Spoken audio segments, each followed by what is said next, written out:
एक बार की घटना है। महात्मा बुद्ध के सबसे प्रिय और करीबी शिष्य आनंद एक बार कहीं जा रहे थे। तभी रास्ते में उन्होंने देखा कि एक व्यक्ति एक चट्टान के ऊपर बैठकर रो रहा है। यह देखकर आनंद वहीं रुक गए और उस व्यक्ति के पास जाकर उसके दुखी होने का कारण पूछा। वह व्यक्ति अपने आंसू पहुंचते हुए बोला, मैं यहीं पास के ही गांव का रहने वाला एक बदनसीब व्यापारी हूं। मैं जो भी काम करता हूं वह खराब हो जाता है। व्यापार के चक्कर में मैंने अपनी माँ और पत्नी के गहने गंवा दिए, अपने परिवार को खो दिया और यहाँ तक कि अब तो मेरा घर और खेत भी गिरवी रखा है। मुझे तो लगता है कि मेरी किस्मत ही खराब है। उस व्यक्ति की बात सुनकर आनंद बोले, तुमसे किसने कहा कि तुम्हारी किस्मत खराब है? जरा मैं भी तो जानूं कि तुम्हारी किस्मत में क्या खराबी है। व्यक्ति बोला, पहले मैं खेती करता था, लेकिन हर साल उसमें घाटा होता था। कभी सूखा हो जाता तो कभी ज्यादा बारिश से फसल खराब हो जाती है।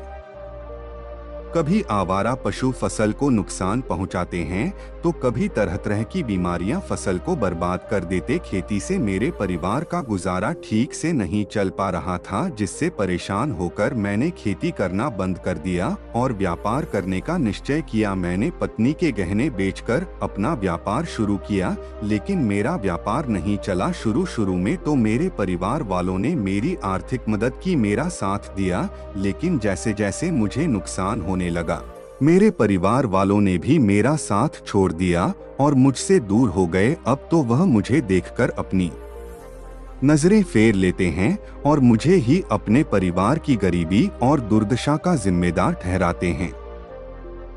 अब तो मुझे अपना जीवन ही व्यर्थ लगने लगा है। अक्सर मेरे मन में ख्याल आता है कि अपना जीवन ही खत्म कर लूं और मैं आज यहाँ आत्महत्या करने ही आया था, लेकिन हिम्मत नहीं जुटा पाया, इसीलिए इस पत्थर पर बैठकर रो रहा था। दूसरी तरफ मेरा एक मित्र है, हम दोनों ने एक ही साथ व्यापार शुरू किया था, लेकिन वह आगे निकल गया और मैं पीछे रह गया। मेरी इस असफलता की वजह से वह हर समय मुझे नीचा दिखाता रहता है और वह अक्सर मेरे घर आकर अपनी सफलता की बातें करता है।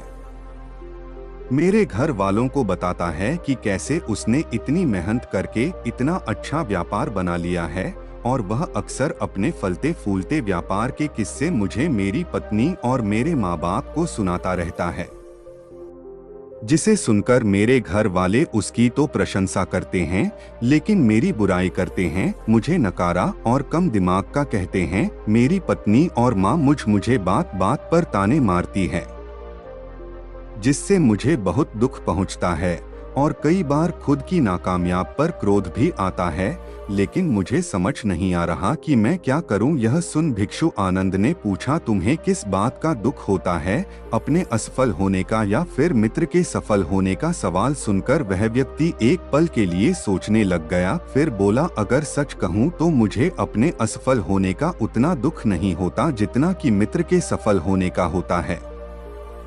भिक्षु आनंद ने अगला सवाल किया, अगर तुम्हारा मित्र व्यापार में असफल हो जाता और तुम सफल हो जाते तो क्या तुम खुश होते? व्यक्ति ने कहा, हाँ, मुझे बहुत खुशी होगी। आनंद बोले, इसका मतलब कि तुम्हारी खुशी तुम्हारे मित्र पर निर्भर करती है।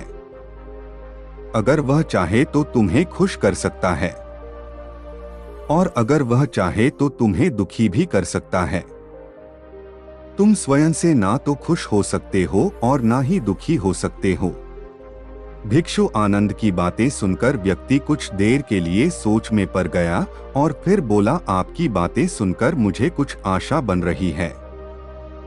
तभी भिक्षु आनंद ने कहा, जब हम किसी से आशा बांध लेते हैं तो उस पर निर्भर हो जाते हैं, फिर हमारी खुशी और दुख भी उसी पर निर्भर करने लगते हैं। इसीलिए सबसे बेहतर है कि तुम स्वयं से आशा बंद हो। जब तुम ऐसा करोगे और साथ ही पूरी मेहनत और ईमानदारी से काम करोगे तो तुम्हें सफलता अवश्य प्राप्त होगी। तुम्हें लगता है कि तुम्हारा मित्र तुम्हें नीचा दिखाने आता है, दुखी करने आता है, पर अगर ईमानदारी से विचार करो तो वह बातें तो सच्ची ही कहता है वह अपने संघर्ष और अनुभव की बातें बताता है, तो उन बातों से बहुत कुछ सीख सकते हो। तुम्हें तो इसके लिए उसका धन्यवाद करना चाहिए कि तुम्हें घर बैठे इतने सारे अनुभव मिल रहे हैं। तुम उन अनुभवों का लाभ उठाओ, नई शुरुआत करो, ईमानदारी से कर्म करते जाओ, हार मत मानो, एक दिन तुम्हें सफलता जरूर मिलेगी।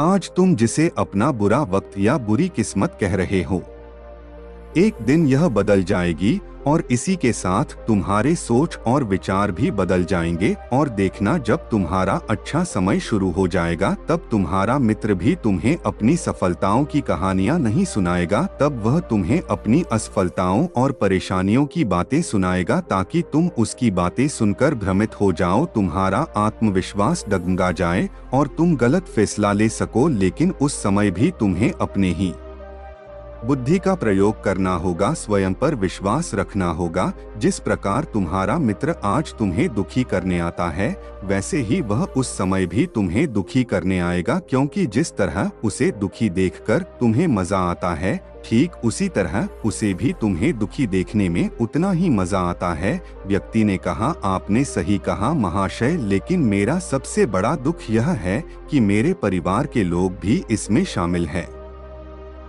मैं तो अपने परिवार के लिए अच्छा करना चाहता था, उन्हें खुश रखना चाहता था, लेकिन वह भी मेरी बातों और भावनाओं को नहीं समझ रहे हैं, मुझे ही गलत कहते हैं।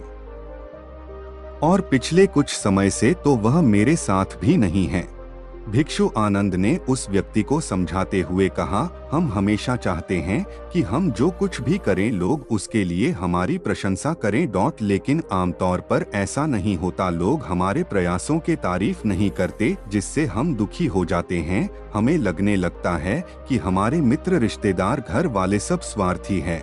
लेकिन अगर तुम किसी को अपना परिवार मानते हो और उसके लिए कुछ करना चाहते हो, तो फिर तुम ऐसा क्यों सोचते हो कि तुम दूसरों के लिए कुछ कर रहे हो?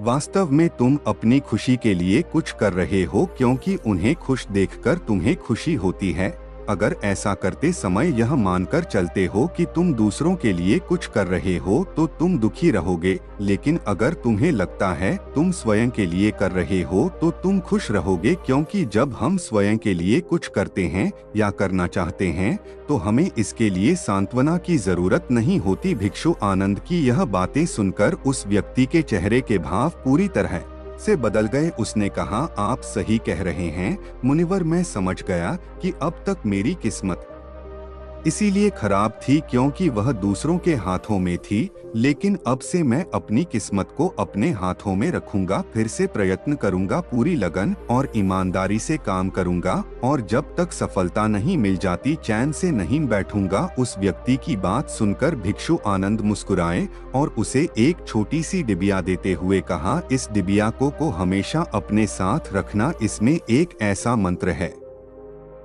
जो तुम्हें किसी भी दुख से भी बाहर निकाल लेगा।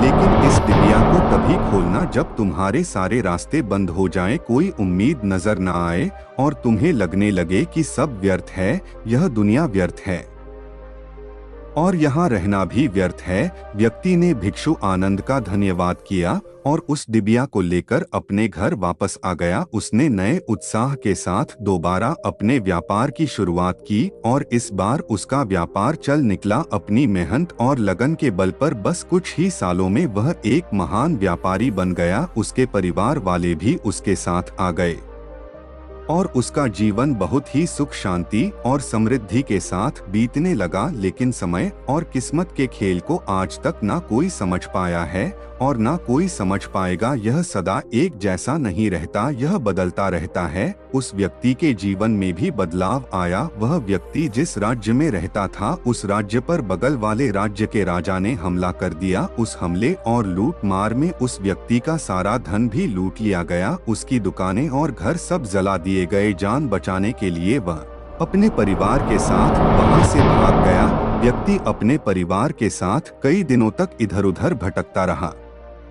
वह दाने दाने को मोहताज हो गया। उसका बच्चा बीमार हो गया और इलाज के अभाव में बीमारी से बुरी तरह तपने लगा। यह देखकर उसका हृदय चित्कार कर उठा। उसके पास अपने बेटे के इलाज और परिवार को खिलाने के लिए धन के नाम पर एक सिक्का भी नहीं था। वह बुरी तरह से टूट गया। ऐसे में उसे एक बार फिर से निराशा ने घेर लिया। उसे लगने लगा कि उसका जीवन व्यर्थ है, सारी दुनिया व्यर्थ है। लेकिन तभी अचानक उसे भिक्षु आनंद द्वारा दी गई डिबिया की याद आई। उसने बहुत ही उत्सुकता के साथ उसे खोला। उस डिबिया के अंदर एक पर्ची रखी हुई थी। उस पर्ची पर कुछ लिखा हुआ था। उस पर्ची को देखकर उसकी आंखों के सामने छाया हुआ निराशा का अंधेरापन खत्म हो गया और वह एकदम से मुस्कुरा उठा। उस पर्ची पर लिखा था, यह वक्त भी गुजर जाएगा।